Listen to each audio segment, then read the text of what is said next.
Hello, Scorpio friends. I'm Annie Botticelli. Happy New Year, and welcome to my January 2026 astrology horoscope forecast for you. If Scorpio is your sun sign, your moon sign, your rising sign, or any other Scorpio placement you're listening for, what I'm going to talk about here is part of your astrological picture. I'm going to be giving you a lot of time frames and dates for this month. If you're not in a place to write down those dates and you want to get them on your calendar, or you want my complete list of sweet and salty dates, go to anniehelpsyou.com. You can even do that now in another window and grab your free star report to get my complete write-up for January so that you're fully prepared for what's going on there, in addition to what we're going to talk about here. If you are a late degree Scorpio friend, so birthdays like November 15th through the rest of the sign, I suggest you additionally listen to my Sagittarius report, as you Scorpitarius friends will benefit from both readings. Okay, so we've got a new year that will actually feel like a new year because we are not within the shroud of a personal planet retrograde or a shadow period. As of December 17th, we opened into our brilliant open period, December 17th through February 12th. So that's all of January, all of this month. We don't have Mercury, Venus, Mars, retrograde, or the shadow periods, which means the tides are going out. Okay, so if you follow my tidal analogies with the retrogrades, meaning the tides are going in and we've got to wait on the shore and just kind of hang out to be responsive. This is not one of those times. This is a very active time of creation. And there will be so much ambition this month and lots of chances to direct your very powerful emotional nature. When we have a lot of earth planets happening for a water sign, this is a time where that tremendous amount of creative potential, that passion, that high emotion, strong feelings can have direction. It's a time where maybe your intelligence won't get you in as much trouble because you actually will have some very specific places to direct this towards. Kind of like a border collie who is tearing stuff up. Sometimes Scorpios will get this way when you have all of this deep energy to share, but not any specific direction to move it. But that's not going to be happening this month. This month we've got Mercury, Juno, Venus, the Sun, Mars, Australia, and Vesta, plus the new moon on January 18th at 28 degrees, all of Capricorn. Okay, so Capricorn is the planet of ambition, of drive, of organization, of accomplishment, and of making things material. Okay, so this is a very materially focused month. For some of you, this will be very financially based because that's part of the material world. It may have to do with your things and your finances and your budget and stuff like that. Or it may have to do with business and career and employment.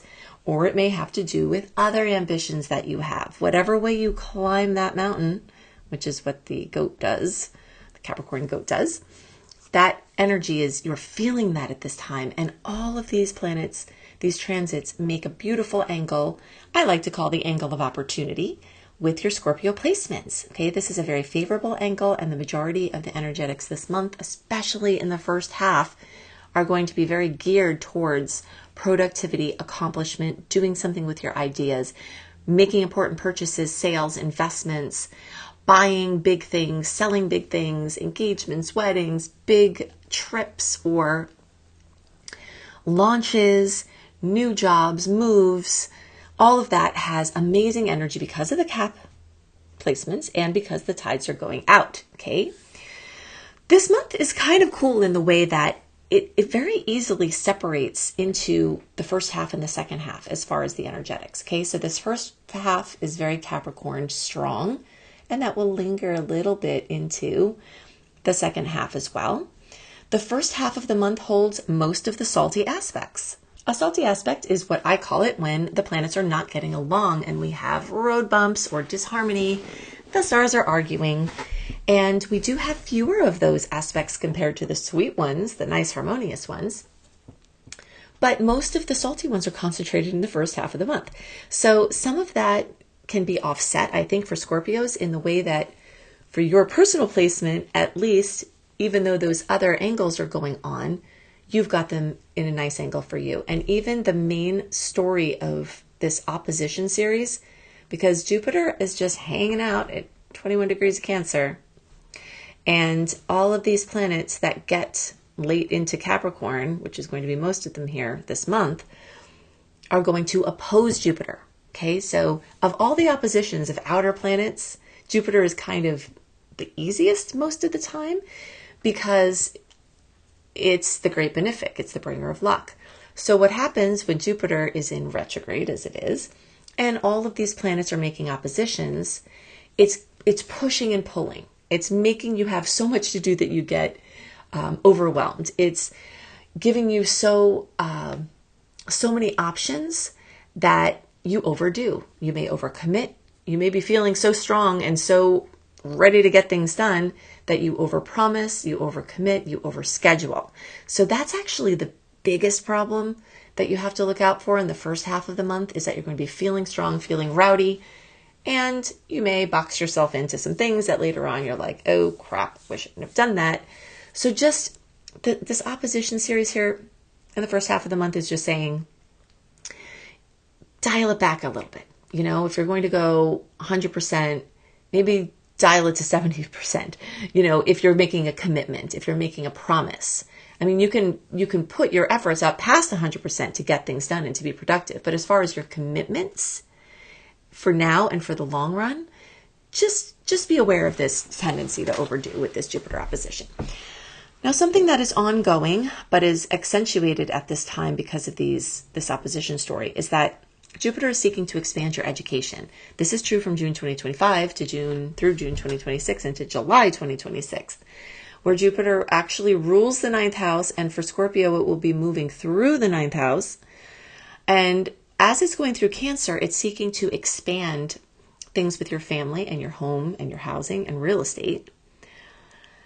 But then from the ninth house perspective, it's seeking to broaden your horizons. It's expanding your learning. You may be writing more, speaking more, teaching more, taking a course you've always wanted, finally teaching your own courses. And if you have a launch for an education-based or internationally based or publishing-based or anything else Sagittarian-based, immigration, etc., if you have any launches or things you want to push out at this time, this is amazing. Now, even though Jupiter is in retrograde, so in some ways we've got a little bit less forward movement from the Jupiter perspective. But the funny thing about Jupiter is that it can move into excess. So sometimes when it's in retrograde, you can dial it back a little bit and get just the right balance. And that's the possible outcome of this opposition story, is that you get the perfect balance. You get all the balls up in the air. You're teaching and you're learning and you're taking in information and you're putting out information and you're doing something constructive and productive, but you're also expanding beyond the daily discipline. So it's really beautiful. Okay, so now as the month progresses, let's see. One other thing I want to talk about with this is the third house is where this stellium of Capricorn is crowded. A stellium is 3 or more placements at a time. And so you can see here we have a lot more than that. So you have this stellium in Capricorn in the Scorpio Gemini house of the third house.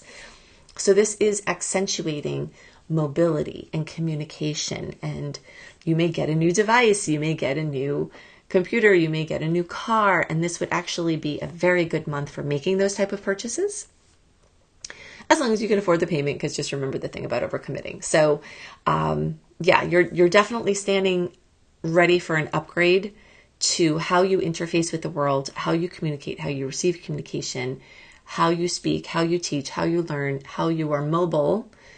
And it's upgrade time on all levels for you. And these are great angles. And Jupiter, as it's doing its 1 year thing through this fellow water sign, you've got extra blessings there.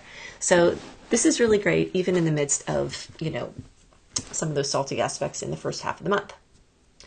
Now, as the month progresses, most of these Cap planets are actually going to move into a perfect, beautiful alignment with not only Saturn, but also Neptune in late degree Pisces, fellow water sign. So more accentuation going on in this earth and water field. So the water is the intuitive, the emotional. The earth is the tangible and the logical. And so you've got a really nice blend at this time of activating both hemispheres of your brain. And I always like to think of this with the earth and the water combinations like this. As I think about Einstein's brain, and when they studied Einstein's brain, they saw that he had a very well-developed corpus callosum, which is the matter that connects both sides, which gives a person even more amplified access to the logical side and the creative side, the organized side and the ethereal side.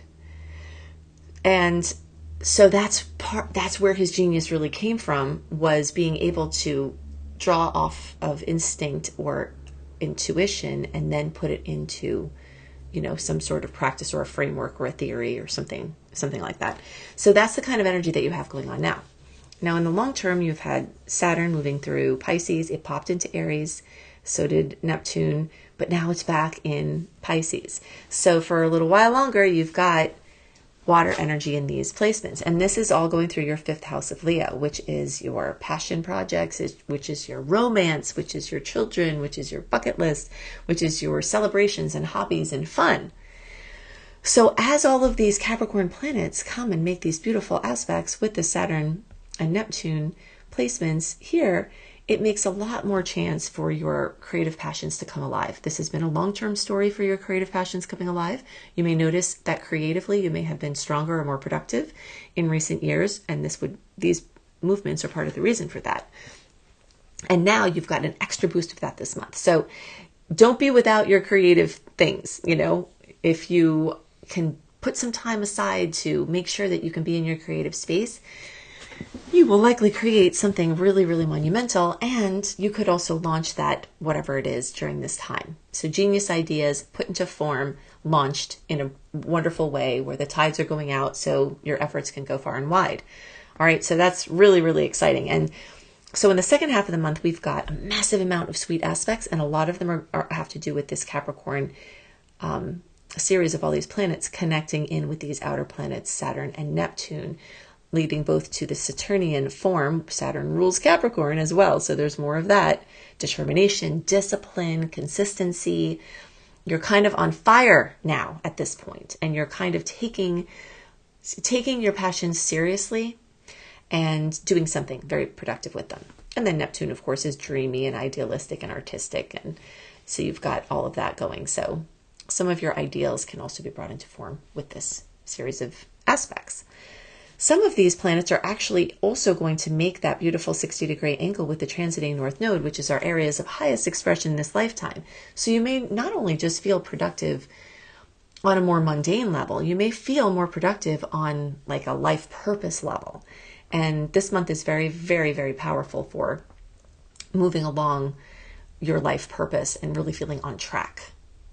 So as the month progresses, we have a couple of other energies that are starting to roll in here to discuss. We have eclipse season getting stronger. Okay, so February 17th, we've got a solar eclipse at 28 degrees of Aquarius. This is a new eclipse polarity that is going to be dovetailing in and happening at the same time as the Pisces Virgo eclipse cycle, which started in 2024 and goes to 2027.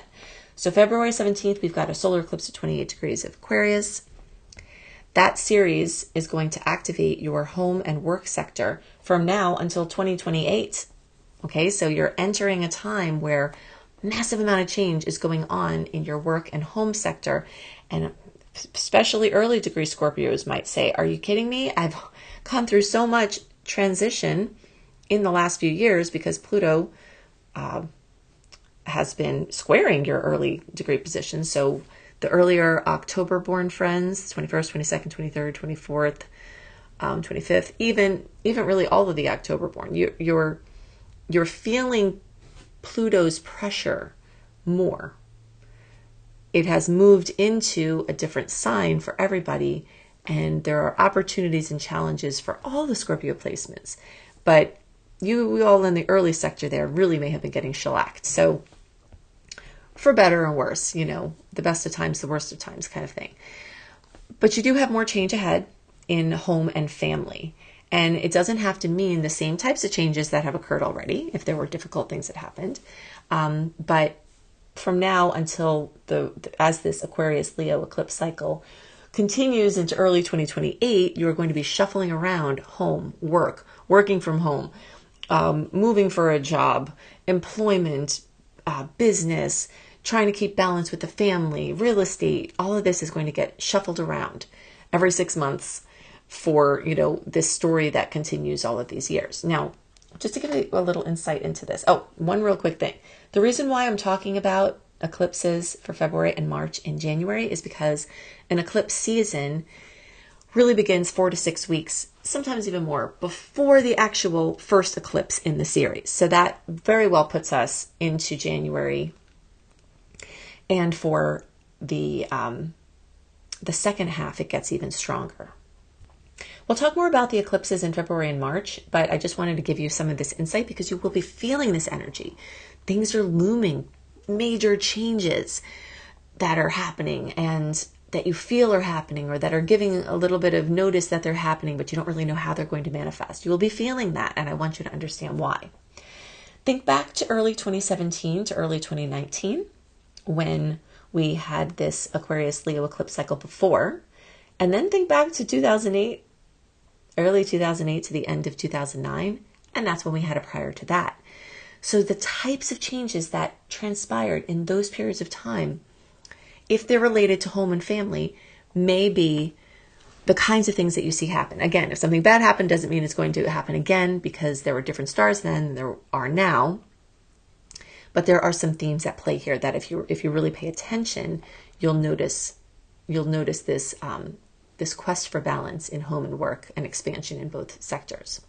Now, because it's an Aquarius Leo polarity, we're talking about your individual creativity, which is also being very strongly highlighted here by all of those aspects I told you about, this fifth house being accentuated with your passions and your bucket lists and your love and your romance and your children and your creativity.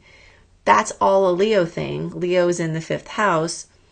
These aspects are accentuating Scorpio's Leo house.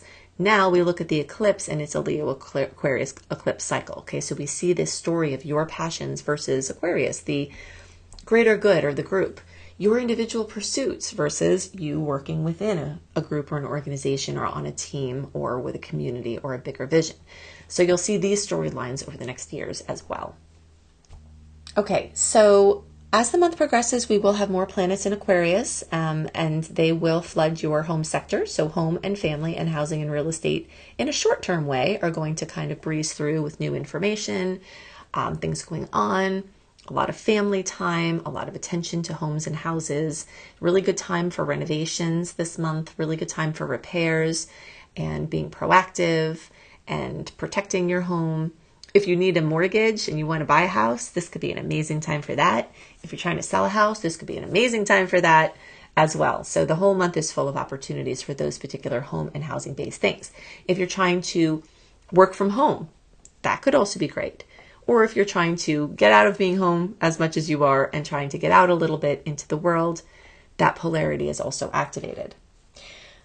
One other date, actually two other dates. One date, January 3rd, so really the whole first week of the month, because we feel the moon, and this is a full moon, a super moon at 13 degrees of Cancer. So we feel this building really, the end of December into the first few days of January and then echoing out, for the rest of that first week. Full moon, super moon, water sign, fullness, completion, fruition, drama, for better or worse, coming to Cancer-related things, which are back to the home and family. So expect home and family and housing to be brought up again, especially in this first month with this moon. Things elucidated, things coming to a head, discussions being had, wonderful family experiences being had, family arguments or drama. All of it, for better or worse, can be happening at this time. But the good news about it for Scorpio is that that is a fellow water sign. So that's at least making a nice angle for you. And all of you can feel the goodies from that. But those of you who are within the last couple of days of October through the first week, 5-ish days, we'll say, like the last couple of days of October, the first few days of November, even getting closer to the first week. And the closer you are to like the 3rd, 4th, 5th, somewhere around there, November birthdays, Or for the degrees, 8 degrees through 18 degrees, the closer to 13 degrees, the more you may feel an exact kiss, blessing from that full moon. And that is accentuating your house of international travel, publishing, those things we talked about before. You may start a course that you love. You may launch your own teaching or education course, immigration topics, international business. All of that is lit up, publishing projects. I also want you to have down from the 17th to the 22nd. That's when we've got a lot of this beautiful aspect action that I talked about with the Capricorn and the Pisces placements. And you'll start feeling that around the 13th or 14th, and that will go until, probably like the 25th or 26th. So that whole stretch there for the last couple of weeks of the month, there's just this solid, beautiful aspect spree. Now, if you like the dates and you want more, grab that free star report. Go to anniehelpsyou.com and get the January 2026 with the sweet and salty dates, plus so much more there. If you want outer planet transit reports, we don't always talk a lot about the outer planets for the long-term themes because they don't change every month. So if you want to see what is up for your 2026 and well beyond, check out my outer planet personalized report for your chart at anniebclarity.com. Annie, the letter B, clarity.com. If part of this education series for you, your education sector is lit up amazingly, short-term and long-term, if part of that for you involves astrology, I am your girl. I can teach you how to be a professional astrologer or how to help yourself, your family, and your friends. I treat astrology like a language and teach it from the ground up to establish your fluency in astrology and help you to monetize it, to be able to earn a living from it and help other people while you receive back your sustenance. And you can see my course, my astrology certification course, at beastropro.com. beastropro.com. I hope you have a wonderful month, a wonderful start to your new year, and I'll see you next month. Bye.